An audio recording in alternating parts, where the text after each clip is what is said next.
Buenos días. Este es el segundo contenido que vamos a desarrollar. Espero que ustedes ya hayan desarrollado en el cuaderno para poder comparar las respuestas. Y voy a explicar también cómo se hace el trabajo práctico y voy a mostrar el trabajo práctico. O sea, ustedes nada más van a hacer de acuerdo a como yo hago, pero por supuesto que hay que entender, hay que interpretar, que es lo importante. Bueno, muy bien. Vamos a esos contenidos. Bueno, el segundo video sobre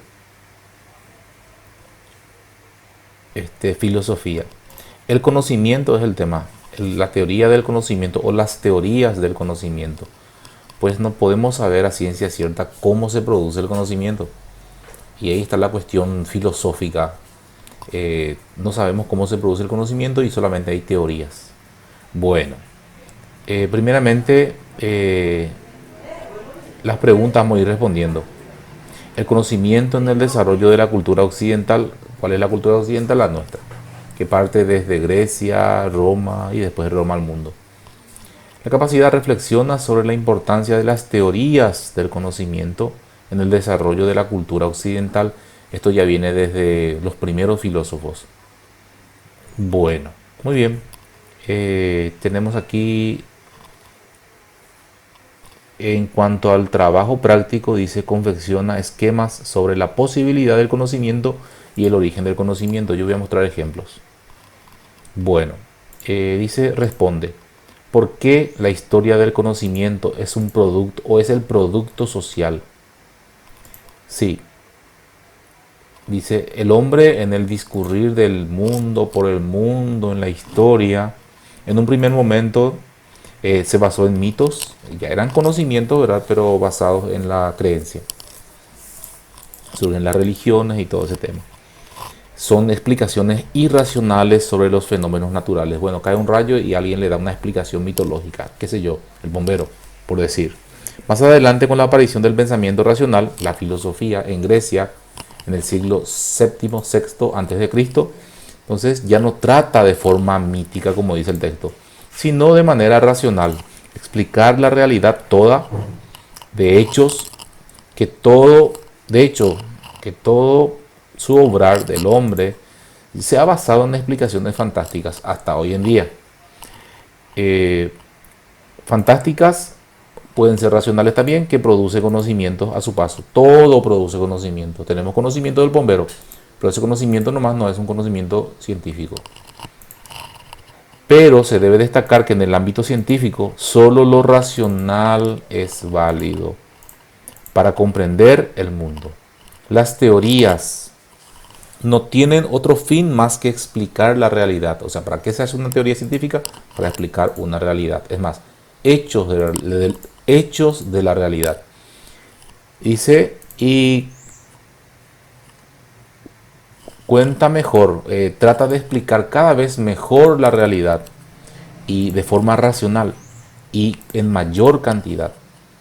Las teorías son válidas, no sabemos. Cada vez aparece una teoría nueva que va rechazando a la anterior. Entonces no podemos decir, no podemos negar la falsabilidad. ¿Qué quiere decir todo esto? Es sencillo. No existe la verdad absoluta. Solamente existen verdades falsables, que cuando llegan a ser falsas con la aparición de otras teorías, entonces estas suplen momentáneamente hasta que aparezca una teoría que explique mejor la realidad. Una teoría explica la realidad hasta el punto en que ya no puede explicar una realidad. La realidad es cambiante, es dinámica. Entonces, se busca una nueva teoría que explique mejor la realidad. Y así avanza la ciencia. ¿Y cómo se obtienen esos conocimientos? A través de investigaciones científicas. Nos fuimos mucho ya al lado cientificista de la filosofía, pero está bien. Vamos a volver al punto del conocimiento mismo. Y hablamos ya de la posibilidad del conocimiento. Yo voy a utilizar una pizarra y voy a explicar un poquitito cómo va a ser todo. Bueno, voy a pausar aquí y después seguimos con la pizarra. Muy bien. Voy a explicar el conocimiento, cómo se produce el fenómeno del conocimiento de la forma clásica, según lo sostenía Aristóteles y Santo Tomás de Aquino. Perfecto. El conocimiento humano, ¿cómo se produce? En él participa el ser humano. Este es el ser humano. Este es el sujeto. ¿Está bien? Esta es una silla. Este es el objeto, a modo de ejemplo. Objeto, sujeto. Para que se dé conocimiento necesitamos un objeto del cual vamos a extraer un conocimiento y un sujeto cognoscente, o sea, el que va a conocer. Para que el sujeto conozca al objeto, dice, se proyecta al objeto y obtiene de él una imagen, una idea o imagen. Idea. Entonces, el sujeto, cuando se proyecta al objeto, obtiene del mismo una idea o imagen. ¿Está bien? Perfecto. Esta idea es un conocimiento, pero no sabemos si es un conocimiento verdadero. Si lo hacemos tender hacia el sujeto, esta va a ser una verdad subjetiva, la opinión. ¿Está bien? Entonces, si lo proyectamos hacia el objeto, va a ser una verdad objetiva hacia el objeto. Esa es la verdad científica y la verdad filosófica, la verdad objetiva. Entonces, la definición clásica dice del conocimiento. El conocimiento se encuentra, mejor, la verdad objetiva se encuentra entre la idea que tengo del objeto y el objeto mismo. La idea que tengo del objeto y el objeto mismo. Aquí se encuentra la verdad. ¿Sí? Esto para entenderlo de una forma general. Y la definición completa dice, el conocimiento es la determinación del sujeto por el objeto. ¿Qué quiere decir eso? El objeto determina al sujeto. En ese sentido, el sujeto está de forma pasiva. Repito, el objeto se deja determinar por el objeto, repito, el sujeto se deja determinar por el objeto. Entonces, ¿qué quiere decir? Esta pizarra es pizarra no porque yo quiero que sea pizarra, sino porque es pizarra. Él debe determinar mi pensamiento. Muy bien, entonces el sujeto se proyecta al objeto y obtiene de él una idea o imagen. La verdad se encuentra no del lado del sujeto, sino del lado del objeto, lo que es el objeto. Entonces, la verdad se encuentra entre la idea que tengo del objeto y el objeto mismo. Perfecto. Muy bien. Esto para explicar la parte del conocimiento en general. Nosotros hablamos de dos cosas, de la posibilidad del conocimiento. La posibilidad. ¿Es posible que el hombre conozca? Bueno, hay tres posturas en la historia de la filosofía. El dogmatismo, el escepticismo y el apriorismo, o el criticismo mejor. El criticismo. El apriorismo y el escepticismo vienen del mismo pensamiento. ¿Quiénes sostuvieron el dogmatismo? Los sofistas. El dogmático acepta. ¿Qué es el dogma? Una verdad aceptada, una verdad que se debe aceptar. En la religión, todas las religiones tienen dogmas. Es aceptar que el hombre conoce sin problematizar, acepta. ¿Está bien? El escéptico, ¿qué es el escepticismo? Es la duda. Duda del conocimiento. Duda de que el hombre pueda alcanzar el conocimiento. Hoy en día la ciencia es más relativista, escéptica. Aclarando, yo decía hace rato sobre la falsabilidad. Criticismo es la crítica. Primero acepta que el hombre conoce, pero critica todo conocimiento. ¿Quiénes sostuvieron todas estas posturas? Los dogmáticos fueron los presocráticos. Pongo aquí.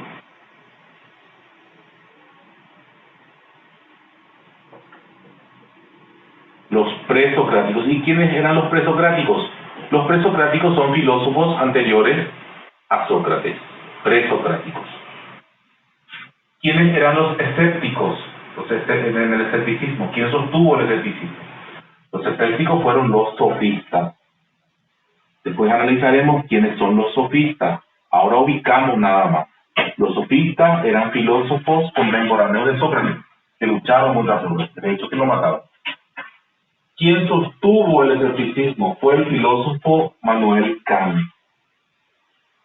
El filósofo alemán Manuel Kant.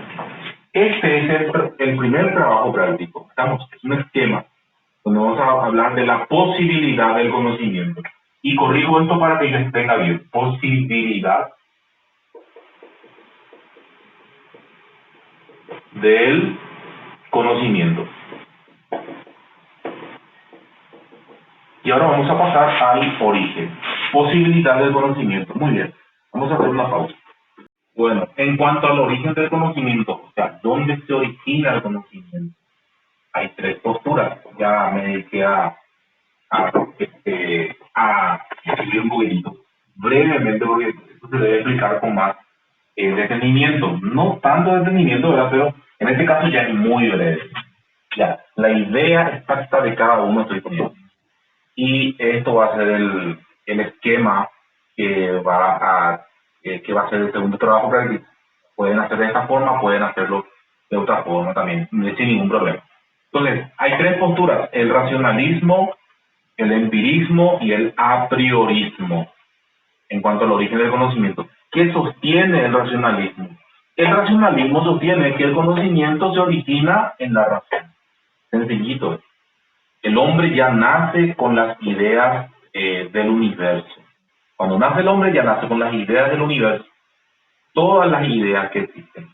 ¿Según quiénes? Según Platón, según Descartes, según Leibniz y otros filósofos. Me encargué de poner tres más importantes. Platón, Descartes, René Descartes y Leibniz. Muy bien. El empirismo, ¿qué sostiene? Que el conocimiento se adquiere a partir de la experiencia sencilla. Cuando uno ve la silla, adquiere el conocimiento de la silla. ¿Qué sostiene el racionalismo? Que ya nacemos con la idea del conocimiento. Uno ya trae. Y cuando vos ves la silla, solamente relacionar la idea con la silla. ¿Qué sostiene el empirismo? Que la mente es como un madero blanco, en donde se van imprimiendo los contenidos de conocimiento en la mente. Vos ves la silla y aprendés la silla. ¿Quiénes sostuvieron esto? John Locke y David Hume, dos filósofos empiristas. Esto es esencialmente el racionalismo, el empirismo. ¿Y en qué consiste el a priorismo?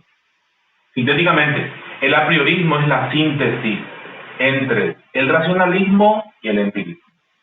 ¿Quién fue el que sostuvo esto? Fue Kant. ¿Qué se entiende por esto? Voy a explicar brevemente después.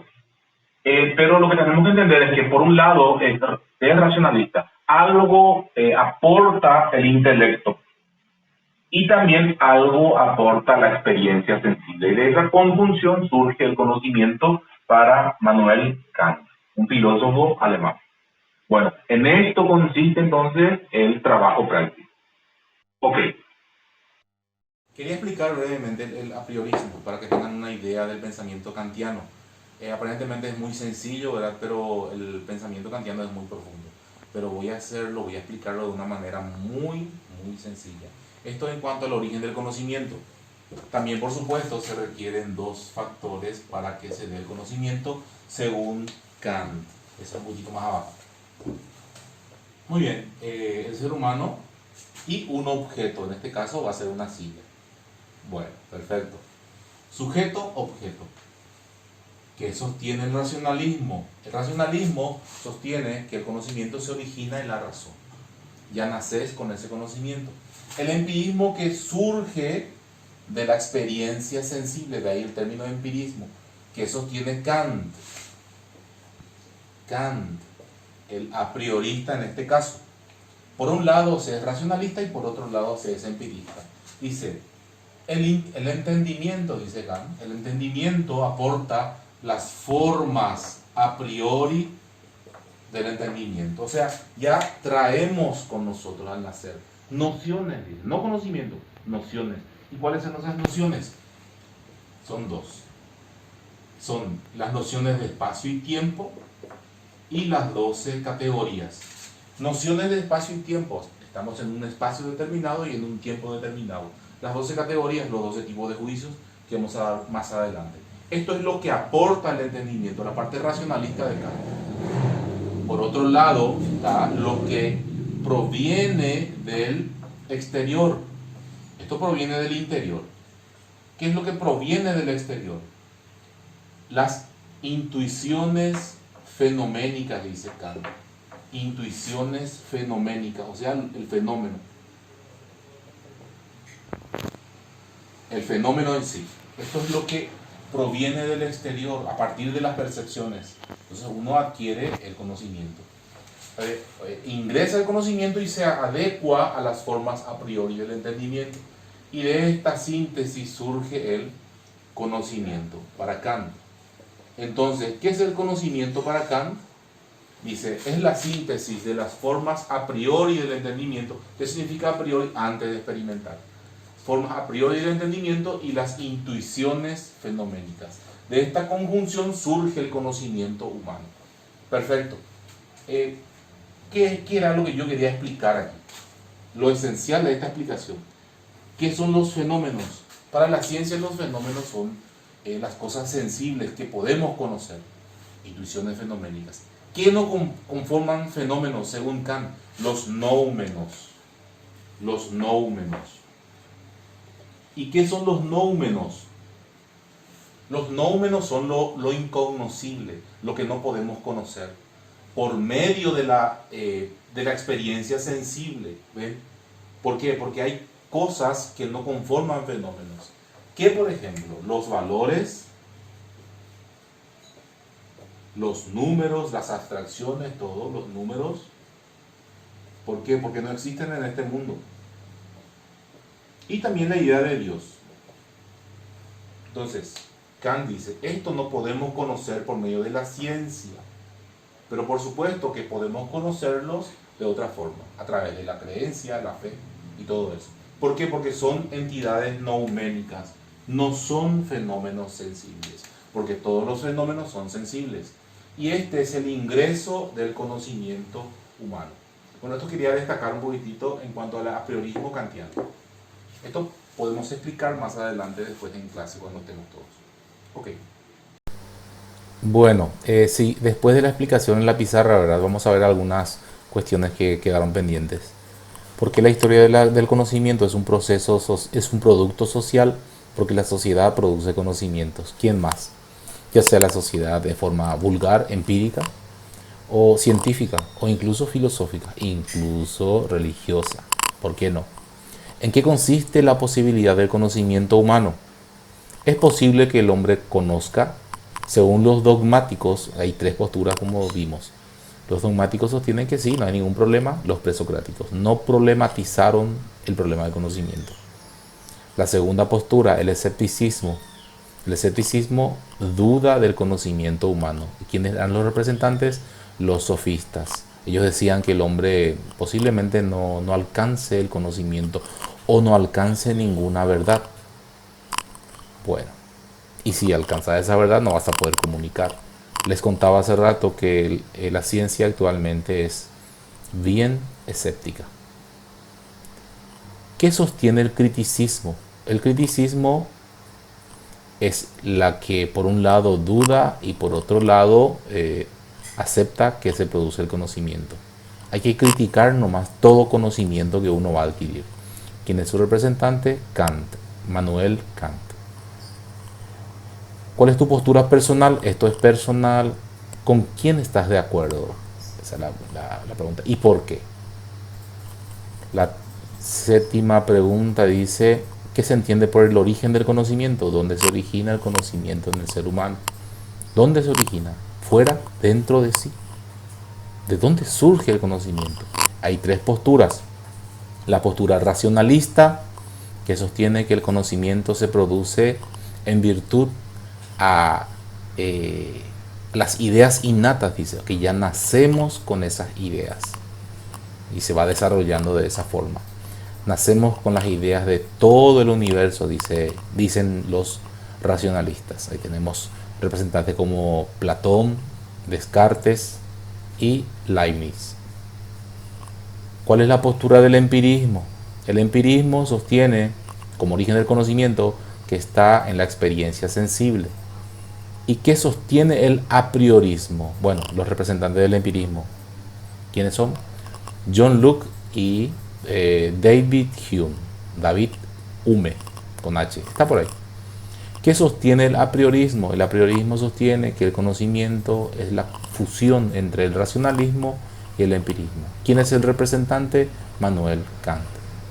Y ya vimos los ejemplos también de los trabajos prácticos en cuanto a la posibilidad del conocimiento y en cuanto al origen. Aquí vemos, por ejemplo, una postura radical, Pirrón de Elis, Gorgias, bueno, son radicales, escépticos radicales.